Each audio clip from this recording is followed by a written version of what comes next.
Bir narsani yaxshilab bilib oling.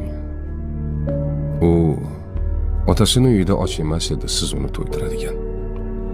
U otasini uyida kiyimsiz ham emas edi, siz kiyim olib berib minnat qiladigan.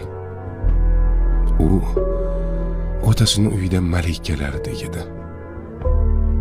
U otasini uyida siz aytganda kasalmand ham emas edi. Siz boshing kasaldan chiqmaydi deb nomlaydigan. U otasini uyida kiyimsiz ham emas edi. Siz kiyim olib berib minnat qiladigan. Hammasdan kechib sizning yoningizga keldimi? Ayolingizni qadrlang. Ayol Allohning omonati. Uni xo'rlash omonatga xiyonatdir. Omonat qilib bergan zot bir kun omonatning ustida albatta hisob